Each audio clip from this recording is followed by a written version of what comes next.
Pertama-tama selamat sore Bapak, Ibu, dan teman-teman yang telah hadir di sesi presentasi terkait Study in Germany pada acara Study in Europe and Scholarship Opportunities Virtual Fair yang diadakan oleh Delegasi Uni Eropa untuk Indonesia.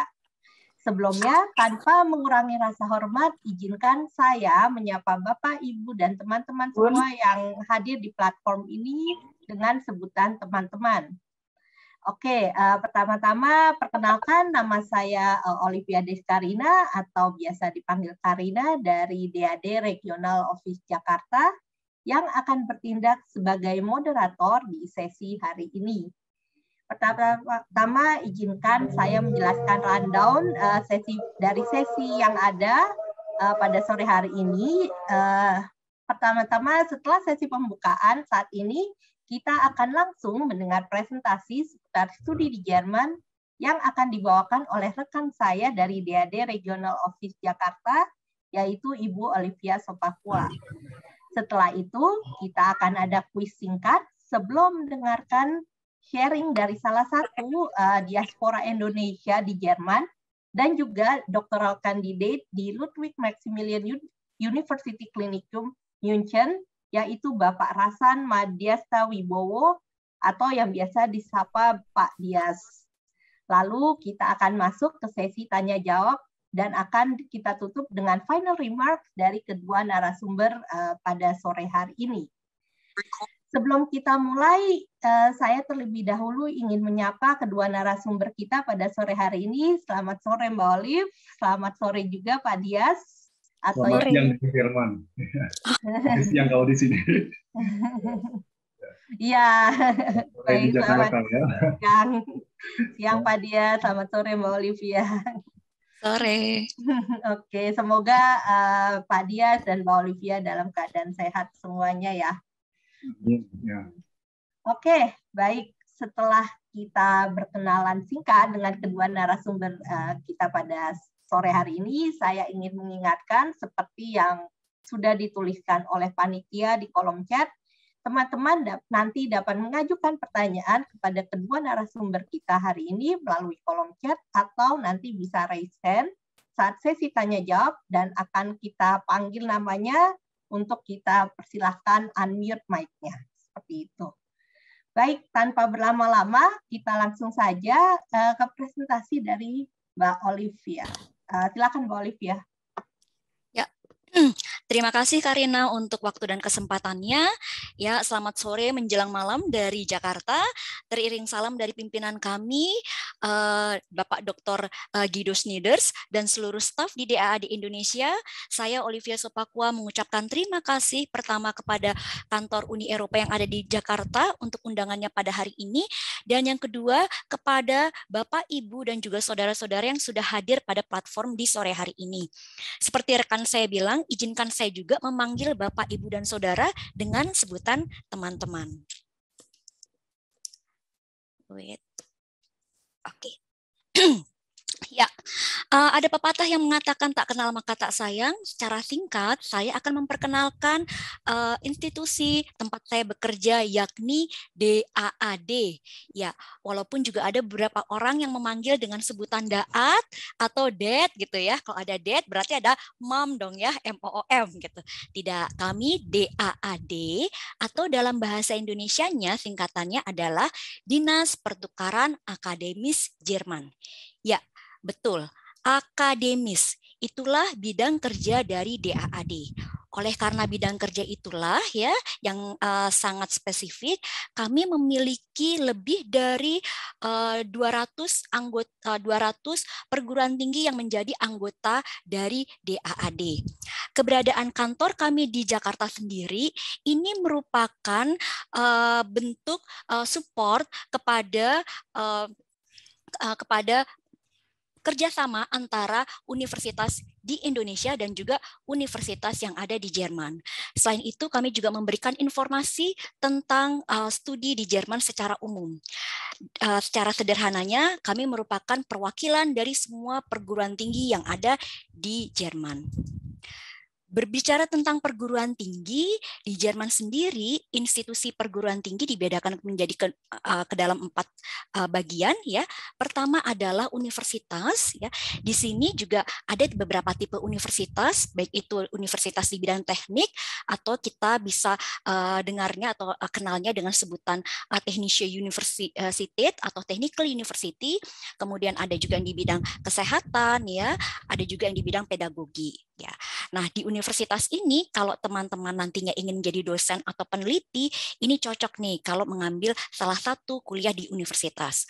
Sementara kalau teman-teman ingin menjadi praktisi, kemudian bergerak di dunia industri, lebih baik teman-teman mengambil perkuliahan di Universitas Trapan atau Fachhochschule.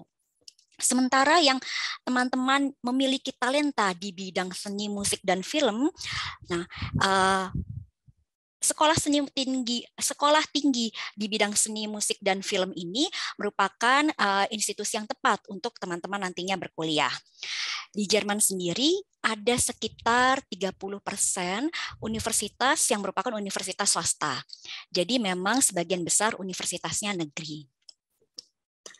Di universitas ini teman-teman nantinya bisa mengambil jenjang pendidikan tinggi ya. Setelah internasionalisasi, jenjang pendidikan tinggi di Jerman sendiri dibedakan ke dalam 3 tahapan, yakni dari mulai bachelor atau S1 durasinya 3 sampai 4 tahun, kemudian master 1 sampai 2 tahun dan bisa melanjutkan ke PhD. Selain jenjang internasional yang ada di Jerman, sebenarnya Jerman juga masih menawarkan gelar tradisionalnya, ya, seperti diplom atau magister. Walaupun kedua jenjang ini sudah mulai berkurang ya jumlahnya, tetapi masih ada lagi yakni Staatsexamen atau Staatsexamination yang tetap ditawarkan. Ya, ini ditawarkan bagi teman-teman yang ingin kuliah jurusan kedokteran, kemudian juga ada yang hukum, farmasi, dan juga keguruan. Ya, masih tetap ditawarkan. Nah, program studi internasional di Jerman ini tahun demi tahun jumlahnya meningkat ya. Saat ini setelah ada sekitar 2.000 ya program studi internasional ya. Yang dinamakan internasional bukan hanya bahasanya yang ditawarkan dalam bahasa Inggris, tapi ada juga bahasa yang ditawarkan Jerman Inggris atau bahasa yang lain seperti itu. Hanya di sini SKS-nya kan memang sudah satu ya, yakni ECTS, European Credit Transfer System. Kemudian jenjangnya sudah seragam dengan negara-negara di Eropa lainnya, yakni bachelor, master, dan juga mungkin PhD. Untuk mencari tahu program studi internasional, silahkan teman-teman kunjungi website yang ada di layar www.dad.de/international program. Nah, banyak yang mengatakan ya kalau di Jerman itu kuliahnya mahal ya, atau mungkin ada juga yang mengatakan kalau di Jerman itu kuliahnya gratis. Jadi mana nih yang mana nih dari dua pernyataan ini yang benar ya? Mahal mungkin karena biaya perkuliahan ditambah dengan biaya hidup ya. Sementara gratis sebenarnya sih bukan gratis ya, tetapi biaya perkuliahan ini ditanggung oleh pemerintah negara bagian.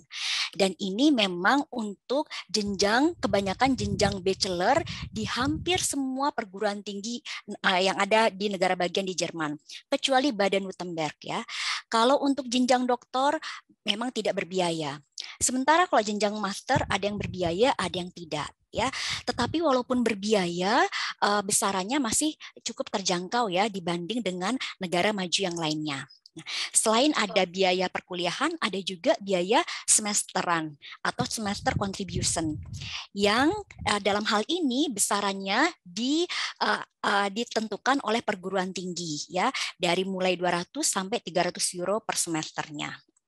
Sementara itu di samping biaya yang terkait dengan studi, ada juga biaya hidup.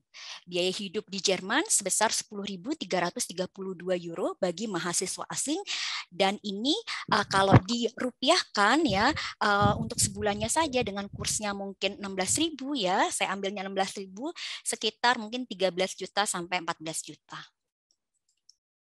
Nah, 6 langkah untuk merencanakan studi Anda, studi teman-teman ke Jerman ya. Kita bahas satu persatu. Yang pertama adalah tentukan jurusan dan juga perguruan tinggi. Teman-teman bisa mengunjungi website www.myguide.de ya. Website ini memang develop oleh DAAD ya. Dan di sini saya akan kasih contoh. Misal saya ingin kuliah di Jermannya S1 ya untuk program International Business.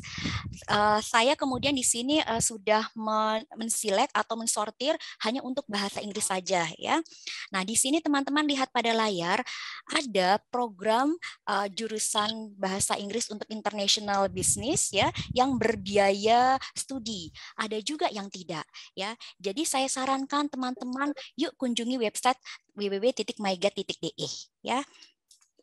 Tidak hanya itu, untuk mencari program studi juga bisa cari di website www.dad.de/international program. Ini untuk jurusan atau program internasional. Bedanya dengan MyGuide tadi, kalau di international program ini ya jenjangnya ya internasional ya, jadi bachelor, master, dan PhD.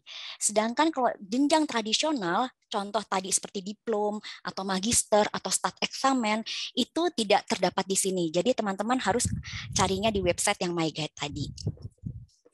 Selain itu juga kita ada website lagi studyin Germany.de. Nanti bisa dilihat ya. Nah, salah satu persyaratan untuk bisa kuliah di Jerman adalah teman-teman harus memiliki HZB atau dalam bahasa Indonesianya kualifikasi masuk perguruan tinggi. Atau secara sederhananya ijazah pendidikan formal teman-teman itu bisa nggak sih untuk melamar ke perkuliahan di perguruan tinggi ya. Nanti teman-teman bisa cek di website Anabin atau website daad.de/admission ya. Setelah kita mengetahui bahwa ijazah kita ternyata diakui di Jerman, saatnya kita mengumpulkan berkas persyaratan yang diminta oleh perguruan tinggi. Ya, cara mencari tahu apakah berkas persyaratan itu mana saja yang dibutuhkan, apa saja yang dibutuhkan, teman-teman harus masuk ke website dari masing-masing perguruan tinggi. Ya, dalam hal ini DAAD tidak menentukan berkas persyaratan bagi setiap program studi di setiap perguruan tinggi, tidak. Itu semua ditentukan oleh perguruan tinggi itu sendiri. Ya, jangan lupa juga teman-teman harus melihat bahasa pengantar apa sih ya yang ditawarkan atau bahasa pengantar apa sih dari program studi yang teman-teman pilih ya. Kalau bahasa Inggris penuhnya pasti diminta IELTS atau TOEFL. Kalau bahasa Jerman biasanya dimintanya TESDAF. Nah, setelah berkas terpenuhi lengkap, saatnya untuk melamar ke perguruan tinggi. Ya, mekanisme pendaftaran ke perguruan tinggi ini bisa melalui Uni ASIS atau langsung ke perguruan tinggi itu sendiri. Nah, dua mekanisme ini tidak bisa teman-teman pilih ya. Mekanisme ini hanya ditentukan oleh perguruan tinggi. Jadi di sini teman-teman wajib mengunjungi website dari perguruan tingginya. Di website perguruan tinggi itu nanti teman-teman akan melihat ya dan juga mengetahui deadline-nya itu kapan sih. Apakah teman-teman mendaftar untuk winter semester yang mulainya di September atau Oktober, di mana deadline rata-ratanya di 15 Juli, atau teman-teman ini cocoknya mendaftarnya di summer semester, di mana mulainya itu sekitar Maret atau April, dan deadline pendaftarannya rata-rata itu 15 Januari. Gitu. Itu wajib teman-teman bukan tentukan tapi cari tahu sendiri ya dengan teman-teman mengunjungi websitenya, website perguruan tinggi masing-masing. Nah, setelah kita mendaftar ke perguruan tinggi, kita mengirimkan lamaran untuk ke perguruan tinggi ya. Di sini memang biasanya ada waktu tunggu untuk kita bisa menerima jawaban dari perguruan tinggi. Bisa sebentar, bisa juga agak lama. Sebentarnya berapa lama? Bisa 2 minggu, bisa juga 1 bulan atau bahkan 1,5 bulan itu ada. Jadi dibutuhkan di sini kesabaran ya. Kesabaran tidak hanya teman-teman itu dapatkan pada saat teman-teman menjalankan ibadah puasa ya, tapi dalam rangka teman-teman juga mengirimkan aplikasi ke universitas harus sabar ya. Nah, setelah didapatkan jawaban dari perguruan tinggi, saatnya kita melamar visa. Ya, berkas persyaratan tentang visa bisa teman-teman dapatkan di website Kedutaan Besar Jerman yang ada di Jakarta. Ya, dirubah saja ya halaman bahasa pengantar di halaman websitenya. Jadi ada 3 bahasa, Jerman, Inggris, dan Indonesia. Pilih yang berbahasa Indonesia. Nanti teman-teman akan mendapatkan dengan jelas berkas apa saja yang dibutuhkan.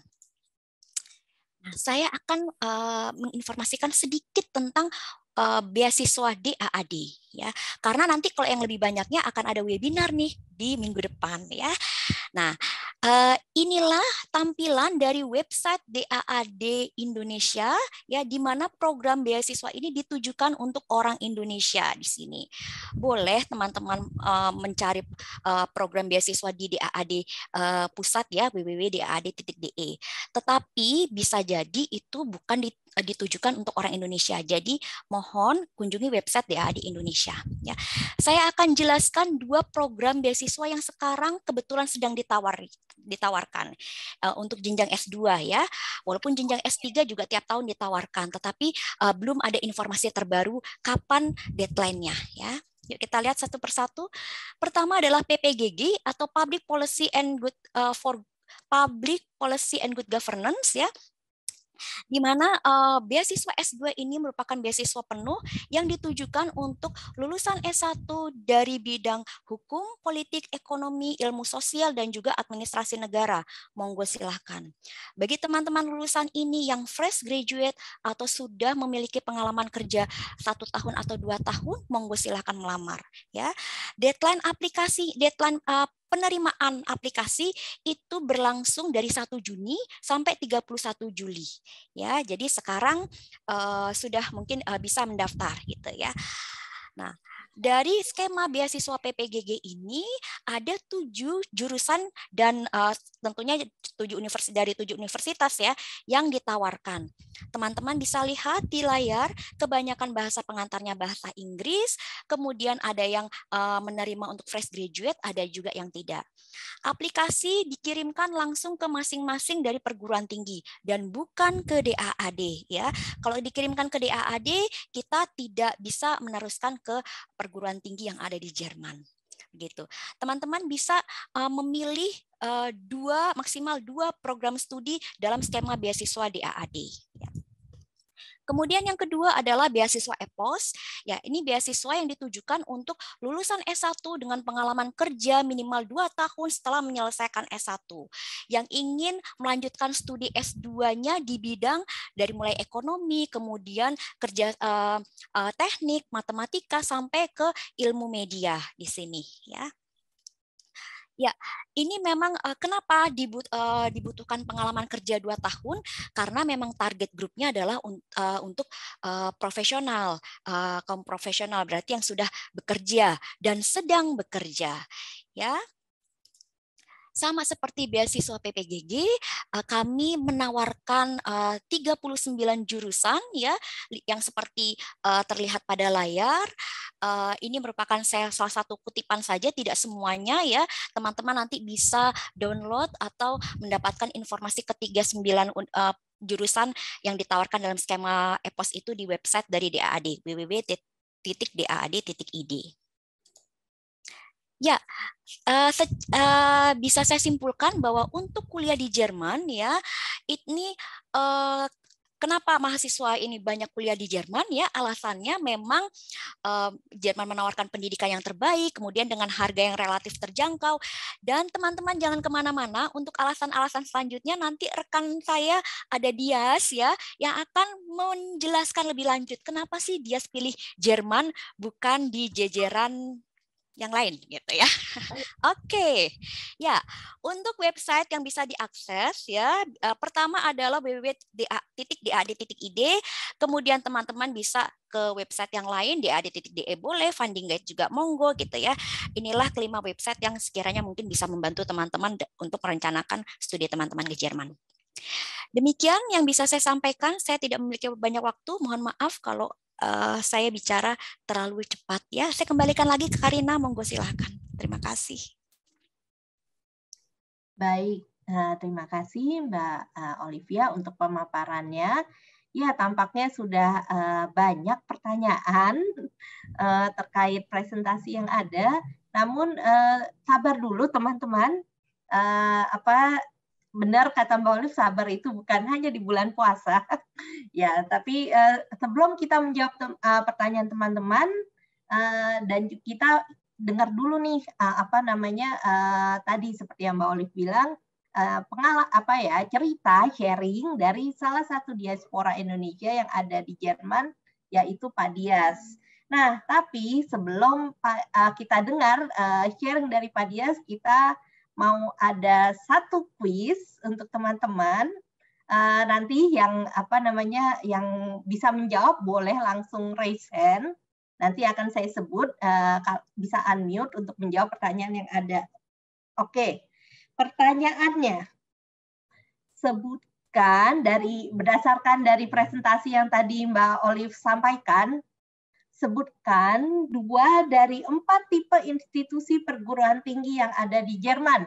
Bagi yang bisa silakan raise hand. Oke, ada satu yang paling cepat, Putri, silakan unmute. Putri, silakan. Ya, silakan Putri. Ada Universität, ada Fachhochschule, ada Kunst und Musik Hochschulen, und Privat College und Academics. Wah, benar nggak Mbak Olive? Oke, selamat Putri. Putri boleh silakan di chat emailnya, nanti akan kita hubungi ya. Silakan untuk tulis chatnya di emailnya di chat. Sorry, ya ampun belibet saya, saking excitednya. Oke, mohon diinfokan emailnya ya di chat Putri. Baik, oke. Nah, tampaknya benar nih, kayaknya yang akan cerita lebih seru kalau kita dengar langsung alasan mengapa sih memilih Jerman, bukan jajaran apalah itu yang tadi Mbak Olive bilang. Kenapa sih memilih studi di Jerman? Nah, untuk itu sore hari ini kita juga udah kedatangan salah satu diaspora Indonesia yang ada di Jerman, dan juga doctoral candidate dari Ludwig Maximilian University Klinikum München, yaitu Bapak Rasan Madiasta Wibowo, atau yang biasa disapa Pak Dias. Selamat siang Pak Dias, selamat siang Pak Dias. Selamat siang Kak Karina ya. Iya. Mungkin nggak Bapak kali ya, kalau masih di bawah 30 dipanggil Bapak kok kayaknya kesannya tua gitu. Oke, baik. Ya, kebiasaan nih saya. Oke, kalau gitu saya sapa dengan dia saja ya. Ya, boleh. Baik. Oke, kalau gitu ya tanpa berlama-lama kita langsung saja dengarkan sharing dari dia mengenai studi dan hidup di Jerman sebelum kita masuk ke sesi Q&A. Oke. Silakan Dias. Ya, terima kasih. Sebelumnya, ini presentasi PowerPoint saya udah kelihatan ya? Udah bisa dilihat? Oke. Terima kasih. Sebelumnya, selamat siang dari Jerman. Ein wunderschönen guten Tag aus Deutschland. Ya. Selamat sore untuk waktu Jakarta dan sekitarnya. Bapak-bapak, ibu-ibu, dan rekan-rekan, terima kasih sudah bergabung di acara webinar kali ini. Dan terima kasih juga sudah invite saya, sudah approach saya untuk bisa sharing di acara webinar yang diselenggarakan oleh DAAD pada sore hari ini. Sebelumnya, tanpa mengurangi rasa hormat, seperti itu sudah disampaikan oleh Kak Karina, saya izin untuk menyampaikan atau memanggil Bapak Ibu sekalian dengan sebutan teman-teman ya di sini, karena biar kita akrab.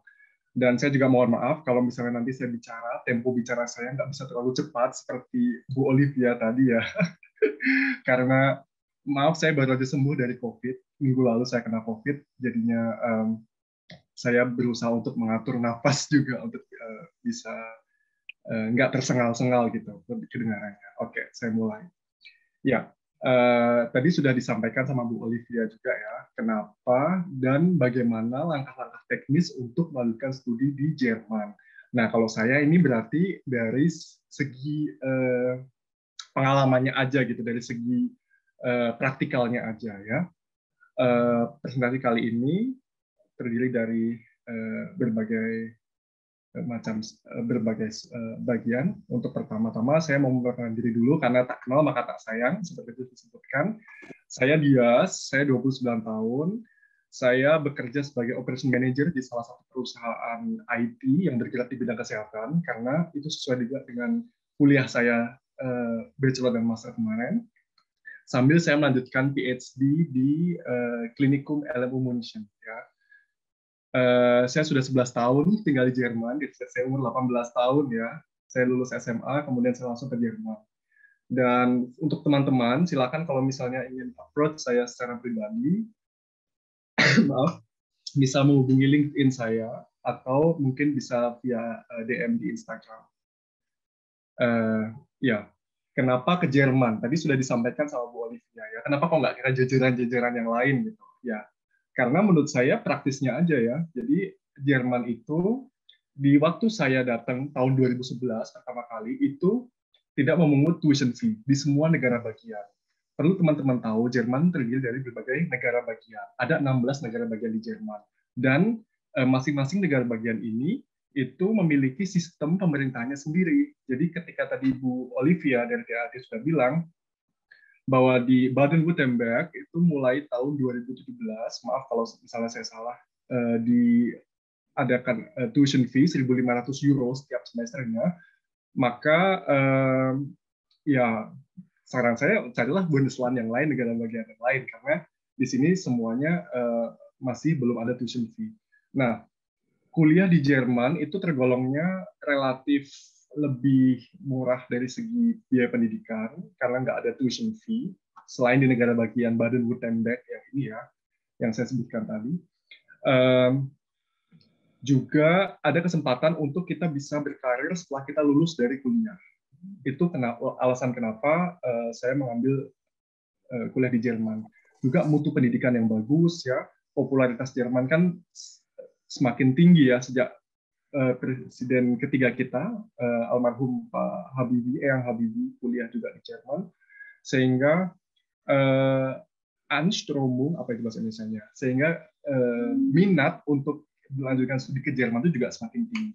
Didukung juga dengan industri teknologi mobil dan teknologi high-tech yang bagus juga di Jerman. Terus ya Jerman juga negara bola, buat teman-teman yang suka bola, itu adalah kesempatan juga buat ini istilahnya menggeluti hobinya kali ya untuk nonton bola di sini. Ya benar. Terus fokus studi di Jerman ini gambar LMU. Ya, universitas salah satu universitas tertua dan juga tempat di mana saya melanjutkan jenjang master dan PhD saya saat ini. Ya, syarat-syaratnya ada berbagai macam ya, tergantung teman-teman mau melanjutkan pendidikannya bachelor atau master. Kalau bachelor itu biasanya atau sebagian besar diadakan dalam bahasa Jerman, sehingga memang dibutuhkan kemampuan atau sertifikat bahasa Jerman yang sudah pada level B2. Ya, karena teman-teman harus melanjutkan jenjangnya nanti ke student college dulu. Nah, untuk teknisnya nanti slide selanjutnya. Kemudian kalau untuk master itu karena biasanya ditawarkan dengan program berbahasa Inggris, maka otomatis tidak setinggi ketika teman-teman mau melanjutkan bachelor di Jerman.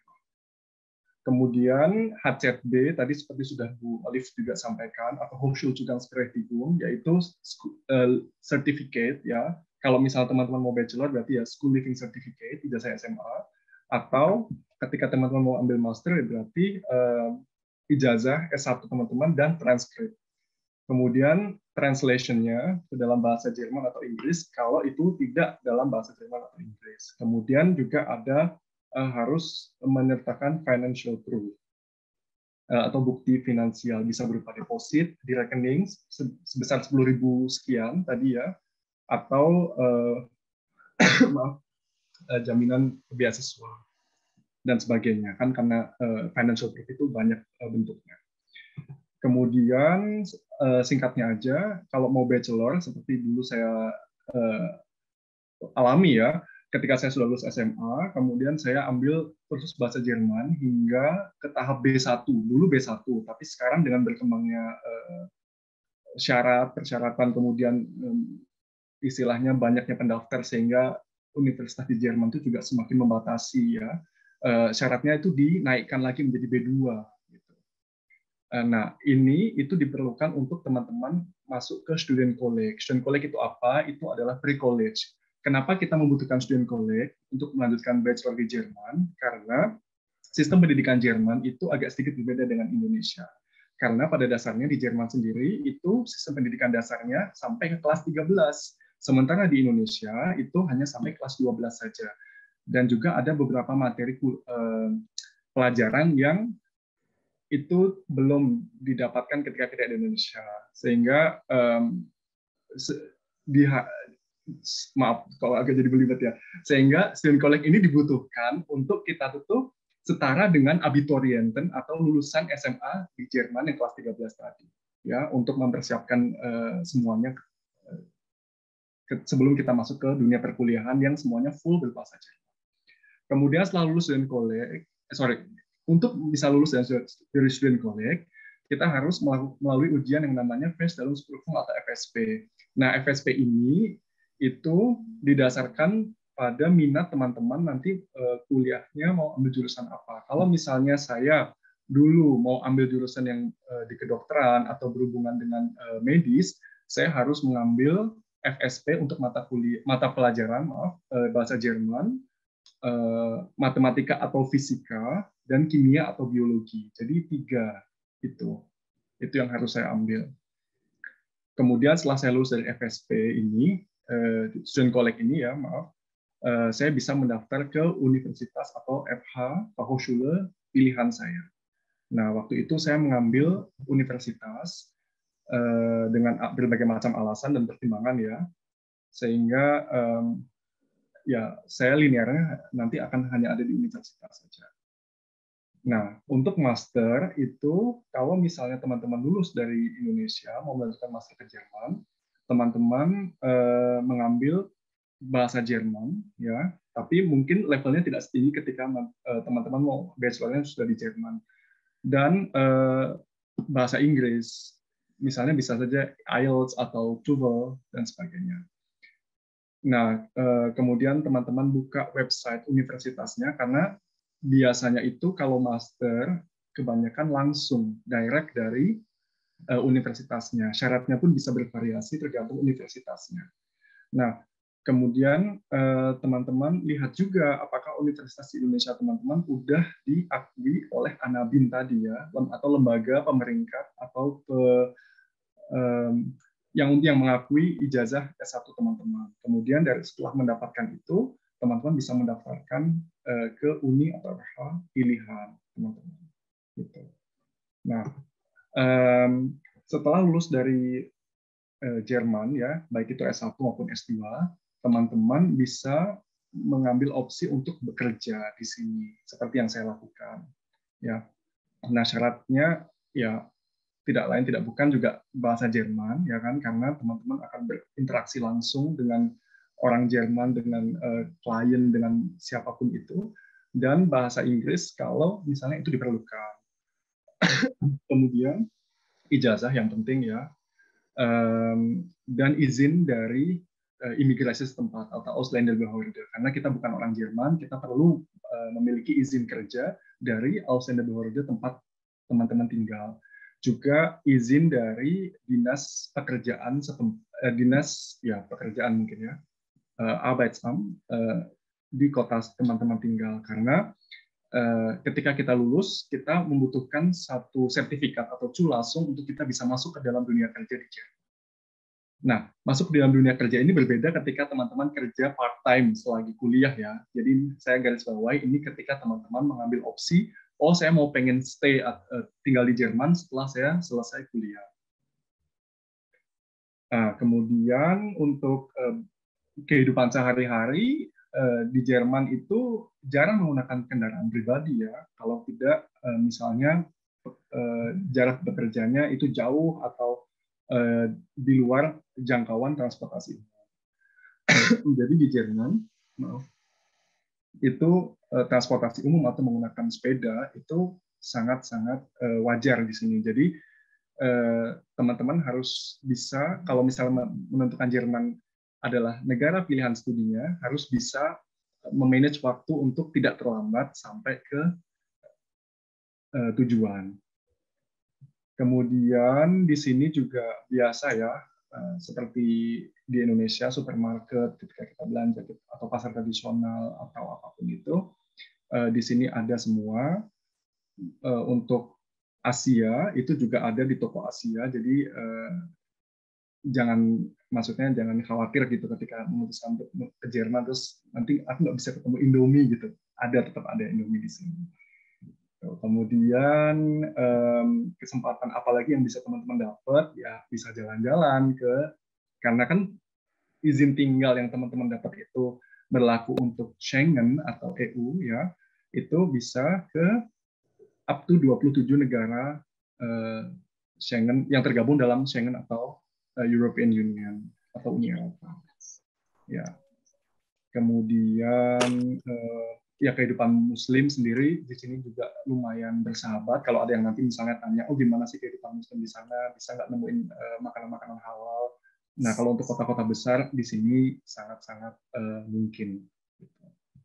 Mungkin itu aja dari saya. Maaf kalau misalnya terlalu singkat atau ada yang kurang jelas, silakan nanti bisa disampaikan di sesi tanya jawab. Waktu tempat saya kembalikan ke moderator. Terima kasih. Baik, terima kasih Dias untuk pemaparannya dan juga sharingnya terkait ya alasan mengapa memilih Jerman dan bagaimana ya sedikit banyak melanjutkan studi dan juga hidup di Jerman. Ya mungkin ini sudah banyak pertanyaan yang masuk. Mungkin kita langsung masuk saja untuk sesi tanya jawab. Mungkin bagi teman-teman yang ingin bertanya langsung bisa raise hand, nanti akan kita sebutkan namanya, lalu kami persilahkan unmute. Tapi kita juga akan mengambil pertanyaan dari yang sudah menuliskan di kolom chat seperti itu. Baik, kalau gitu kita langsung saja masuk ke sesi tanya jawab. Oke, ini pertanyaan pertama tampaknya untuk Mbak Olive. Apakah ada program beasiswa dari DAD yang untuk master degree, untuk jenjang master, namun bisa diperuntukkan untuk mereka yang fresh graduate? Oke, langsung dijawab ya Karina ya. Terima kasih untuk pertanyaannya. Iya, ada. Nama beasiswanya adalah PPGG, Public Policy and Good Governance. Ini diperuntukkan untuk fresh graduate dari latar belakang bidang hukum, kemudian bisa juga ekonomi, administrasi negara, politik gitu ya, ilmu politik. Ya. Teman-teman silahkan kunjungi website DAAD ya, www.daad.id. Oh ya, saya hampir lupa, tanggal 28 Mei mendatang ini ada webinar PPGG ya. Di jamnya itu jam 1 sampai 14.30. Di situ akan dijelaskan lebih detail tentang PPGG itu sendiri. Jadi jangan lupa catat tanggalnya atau kunjungi di sosial media kita. Ya. Silakan kembali lagi Karina. Oke, terima kasih Mbak Olive. Ya, benar. Jadi yang mau tahu lebih banyak terkait program PPGG ini atau Helmut Schmidt Program, tanggal 28 mendatang, 28 Mei mendatang, kita akan ada webinar khusus untuk program ini. Jadi silakan mendaftar. Seperti itu. Baik, kita lanjut ke pertanyaan kedua. Masih untuk Mbak Olive. Oke, sebentar. Oke, untuk bahasa Jerman ada berapa referensi yang menyatakan bahwa ketika kita lolos beasiswa DAAD, apakah benar dari DAAD akan menyediakan kursus untuk tes DAF level B? Oke, jadi memang pada beberapa skema program beasiswa DAAD juga memberikan bahasa Jerman ya, les bahasa Jerman juga gitu. Tetapi tidak untuk semua skema program DAAD. Ini untuk penerima sudah menjadi penerima beasiswa DAAD. gitu. Jadi akan ada les tambahan lagi seperti itu. Tapi memang tidak untuk semua program beasiswa. Intinya nanti bisa masuk di website dari DAAD-nya sendiri, lihat program beasiswa mana sih yang teman-teman ingin pilih gitu ya. Itu karena jadi jawabannya bisa iya bisa tidak tergantung dari program beasiswanya. Itu aja Karina. Oke. Karena kan ini baik. nggak spesifik ya itu. Ya, baik. Terima kasih. Mungkin ya nanti bisa dilihat juga program yang lain, skemanya seperti apa, bisa dilihat kembali seperti itu melalui website yang ada. Oke, sebelum kita ambil yang sudah raise hand, kita ambil satu pertanyaan lagi dulu dari dari yang sudah menulis di chat. Oke, ini mungkin untuk Mbak Olive dan Mas Rasan ya. Nanti mungkin Mbak Olive bisa menjawab dan Mas Rasan Dias bisa menambahkan dari pengalaman yang ada. Apakah ada batas usia sebenarnya untuk mengambil jenjang master di Jerman seperti itu? Mungkin dari Mbak Olive bisa mulai, dari Dias bisa menambahkan dari pengalamannya. Silakan. Oke, dalam skema beasiswa DAAD tidak ada batasan usia pelamar. Hanya ada batasan usia ijazah. Jadi bukan usianya si pelamar, tapi usianya si ijazah. Ya, tidak boleh lebih dari 6 tahun. Ya, misal Anda, teman-teman ingin mendaftar beasiswa pada tahun 2022. Jadi 6 tahun belakangan ya, kelulusan yang paling jauh ya. Jadi ijazah di tahun 2016 ya, 2016. Ijazah di 2015 sayangnya sudah tidak eligible lagi. Itu aja. Oke, kalau dari saya sih terlepas dari beasiswa ya, pendidikan di Jerman itu dijamin oleh undang-undang. Jadi tidak ada batasan usia untuk kita mau melanjutkan studi. Saya dulu waktu bachelor, di mana saya waktu itu masih berumur 20 tahun, saya ada teman yang sudah berumur 42 tahun. Karena yang bersangkutan dulu Ausbildung, kemudian bekerja dulu selama rentang waktu umur tersebut, baru memutuskan untuk melanjutkan perkuliahan di jenjang universitas. Jadi tidak ada batasan umur untuk melanjutkan pendidikan di Jerman.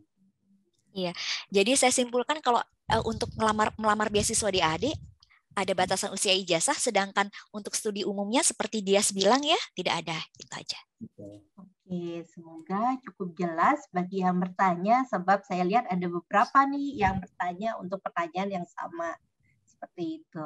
Oke, kita ambil untuk pertanyaan dari yang sudah raise hand, akan saya sebut namanya dulu, mungkin dari Bapak atau Ibu Brendan Elia, silahkan untuk unmute.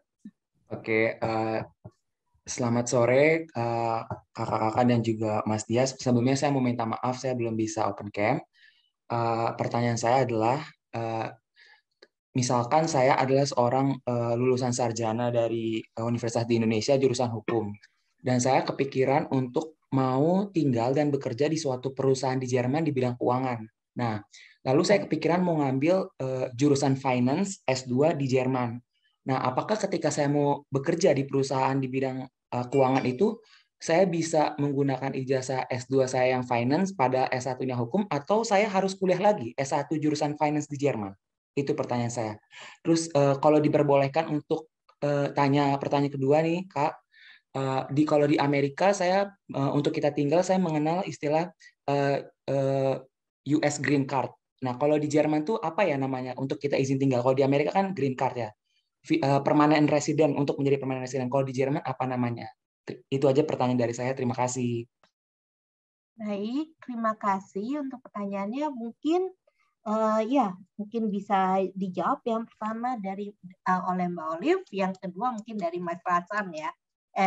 Mas Dias, bisa menjawab. Aduh, saya campur-campur terus nih namanya nih. Oke, silahkan Mbak Olive. Oke, jadi ini tadi saya mungkin agak sedikit kurang jelas ya. S1-nya tadi hukum, kemudian S2-nya ekonomi gitu ya. Atau betul ya, dari Indonesia ya. Kemudian apakah bisa nggak kerja di Jerman gitu? Atau gimana? S1-nya hukum, kemudian mau S2-nya di Jerman ekonomi? Iya Kak, jadi kayak nggak linear gitu loh. S1-nya hukum, tapi mau S2 di Jerman. Mau S2-nya di Jerman, sedangkan Oh ya, ya begitu Kak. Oke. Iya. Ya, jadi gini, jadi di Jerman itu ada program studi konsekutif, ada program studi non konsekutif, ya. Artinya program studi itu kalau misalnya konsekutif harus linier, kalau non konsekutif dia terbuka terhadap bidang ilmu yang lainnya. Ya, jadi harus pastikan lagi bisa iya, bisa juga tidak. Gitu. Jadi tergantung ya perguruan tingginya ya di jurusannya, apakah dalam program studi itu menerima nggak pelamar dari bidang yang lain. Itu sih yang bisa saya jawab gitu ya. Mungkin saya kembalikan lagi ke Karina atau mungkin dia mau menambahkan, monggo silahkan. Iya, sebenarnya pada dasarnya sama juga seperti kata Kak Olive ya. Jadi ada yang consecutivus master studium, ada yang nicht linearis. Nah, untuk saya dulu itu yang bisa dari interdisiplin, karena saya S2-nya di public health, sementara S1 saya di psikologi, jadi itu bisa interdisiplin. Cuma kalau tadi seperti yang saya tangkap, S1-nya hukum, kemudian S2-nya di ekonomi, ya harus dilihat lagi apakah itu yang konsekutif atau yang non-konsekutif. Tapi kalau misalnya saya boleh saran sih, mungkin bisa ambil MBA program ya, kalau memang tertarik untuk finance. Karena saya ada beberapa teman yang memang nggak ada basic finance, kemudian karena mereka tertarik untuk masuk ke dunia finance, branch-nya bisa melalui interdisciplinaris MBA program. Ya. Kemudian ada pertanyaan kedua ya tadi ya, green card dan juga ini. Oke, saya jawab ya. Kalau di Jerman mungkin bukan green card gitu. Apa dong, jangan-jangan black card lagi atau yang langsung warna lain? namanya. Ya, namanya nggak ada pakai warna ya. Jadi sebenarnya kalau pekerja itu kita ada namanya blue card ya, blue card Germany gitu ya. Itu izin bekerja sekaligus juga izin tinggal. Nah, tetapi kalau yang dinamakan permanent resident sendiri, kalau di US ya green card. Nah, kalau di Jerman sendiri dinamakannya ya unbefristet Aufenthalt gitu ya. Jadi ada terminologinya. Mungkin dia bisa menambahkan atau gimana? Benar. Jadi dulu saya juga tahapannya sama seperti itu juga. Jadi izin tinggal mulai untuk student college, kemudian untuk studium, ya kan, tadi kemudian mencari kerja, dapat kerja, blaue Karte tadi ya, blue card. Sampai sekarang saya dapat izin tinggal permanen, itu namanya Niederlassungserlaubnis. Atau ada juga yang aneh, ya. Sebutannya beda lagi ya. Gitu. Ya. Baik, ya terima kasih baik Mbak Olive dan juga Dias untuk jawaban atas pertanyaannya. Oke, mungkin kita ambil pertanyaan yang sudah recent satu lagi dulu dari Rahima Deta. Silakan untuk unmute. Silakan. Ya, terima kasih untuk kesempatan bertanyanya. Jadi saya ingin bertanya mengenai beasiswa DAAD ini, karena saya sebenarnya udah email dari beberapa hari lalu, tapi belum ada, ini udah DM juga. Ini mengenai, jadi kalau di DAAD ini kita daftar universitasnya itu udah ada jalur khusus untuk DAAD-nya, atau seperti kan ada beberapa beasiswa yang kayak daftar dulu universitasnya baru bisa daftar dulu beasiswanya, itu terpisah atau jadi satu dengan universitasnya. Terus yang kedua, saya cek-cek di websitenya DAAD itu kan untuk media arsitektur yang ada di Bauhaus Universitas Weimar itu ada master degree yang dia tuh kolaborasi dengan universitas yang ada di New York. Itu kalau untuk double degree yang beda negara gitu masih di coverage sama beasiswa DAAD atau udah enggak? Terima kasih atas kesempatannya. Oke, baik, terima kasih. Mungkin dari Mbak Olive bisa langsung dijawab. Oke, untuk beasiswa S2 itu kan ada skema beasiswa yang tadi ya, EPOS, kemudian PPGG, kemudian tadi kalau saya tidak salah dengar, Deta ya menyebutkan arsitek ya. Kita pun ada master untuk beasiswa master untuk arsitek ya. Cuman ini memang persyaratannya agak beda. Sengaja saya tidak jelaskan karena keterbatasan waktu ya. Itu sepanjang yang saya tahu universitasnya ini tidak dibatasi gitu ya. Tetapi kalau Deta ingin ke pilih program beasiswa dari PPGG ataupun EPOS, itu Deta wajib memilih universitas yang ada dalam daftar gitu. Dan LOE tidak wajib gitu. Nah, bagaimana dong kalau kita sudah dapat letter of acceptance dari universitas yang lain, tapi universitas itu tidak ada dalam daftar, apakah bisa mendaftar beasiswa di AAD? Tidak bisa untuk jenjang S2 ya. Kalau untuk jenjang S3 itu bisa. Tapi memang harus ada surat penerimaan dari profesor. Kita ngomong dulu jenjang S2-nya ya. Untuk tadi ya bidang arsitek ya, ada kita scholarship for master ya in the field of arsitek. Itu Deta saya sih langsung arahkan Deta untuk kunjungi di website www.dad.id ya, karena kan ada double degree ya dan segala macamnya gitu. Nah, untuk program koordinator di untuk beasiswa S2 arsitek nanti akan ada rekan saya yakni Ripka Gloria, nanti pertanyaan lebih detail bisa Deta sampaikan kepada beliau gitu. Ya, saya harap ini menjawab ya. Terima kasih. Baik, Kak. Oke. Baik, kita ambil dulu pertanyaan yang tertulis. Ini ada pertanyaan untuk Dias. Oke, ini menarik nih. Kak, di Jerman apa ada diskon untuk student, misalnya untuk transport atau lunch di kampus seperti itu? Mungkin Dias boleh nih cerita nih, kita sebagai student dapat banyak diskon nggak gitu di Jerman? Ya, jadi student itu salah satu momen paling seneng ya gitu, karena kan kalau kita kemana-mana kita bisa beli semuanya semester tiket. Nah itu biasanya sudah include ke dalam biaya semester di kampus tempat teman-teman studi. Nah semester tiket itu dibandingkan dengan harga tiket biasa itu jauh lebih murah dan coverage-nya, jangkauannya itu lebih luas. Kemudian kalau misalnya kita ke Menza atau ke kantin kampus itu juga ada harga untuk student, harga untuk pekerja yang ada di universitas, juga harga normal. Nah harga studi yang paling murah.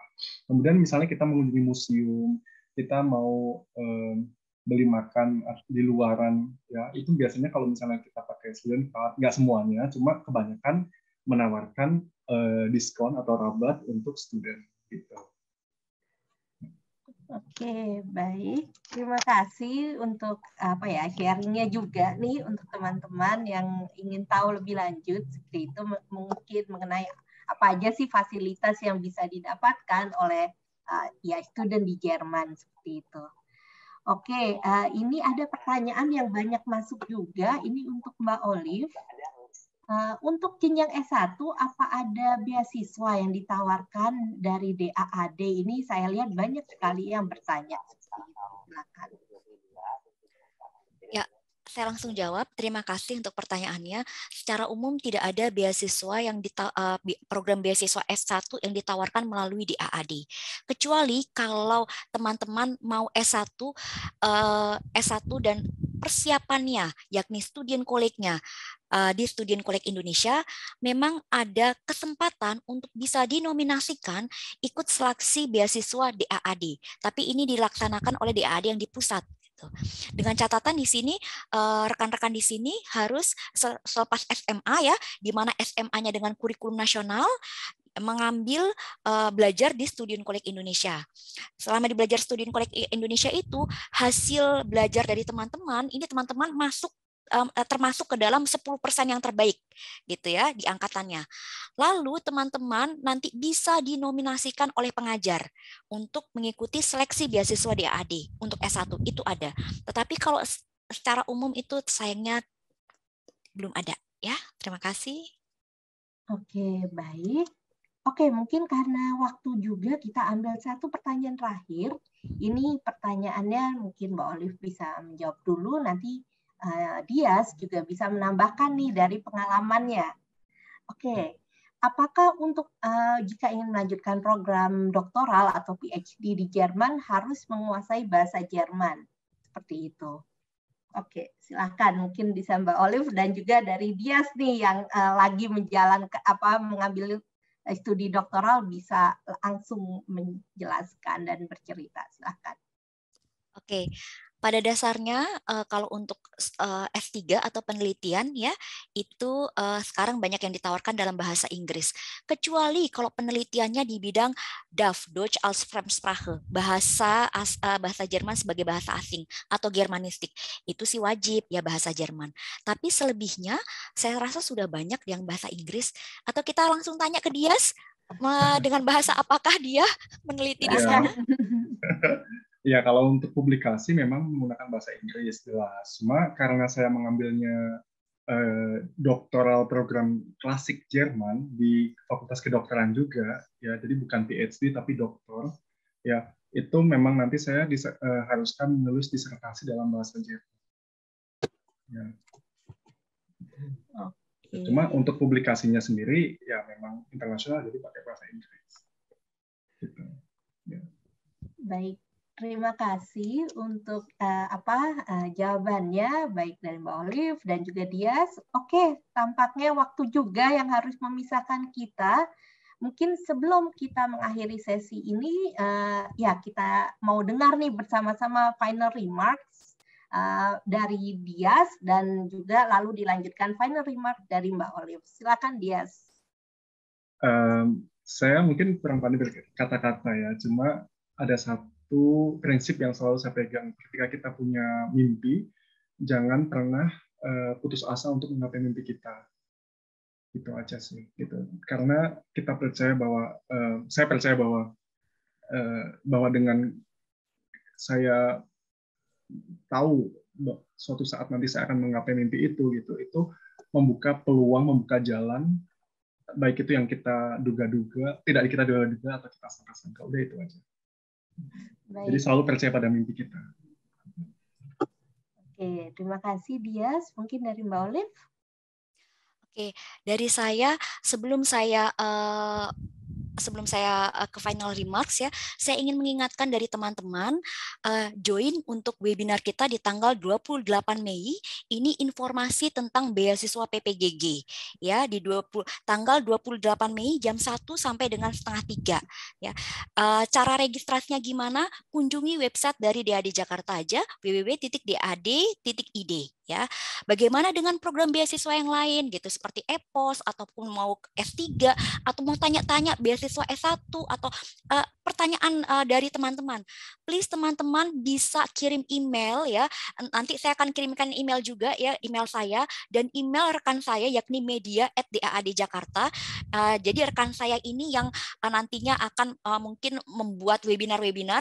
Jadi pertanyaan teman-teman yang tidak bisa kita tampung di sini belum sempat kita jawab, nanti mungkin kita bisa adakan webinar khusus untuk teman-teman ya.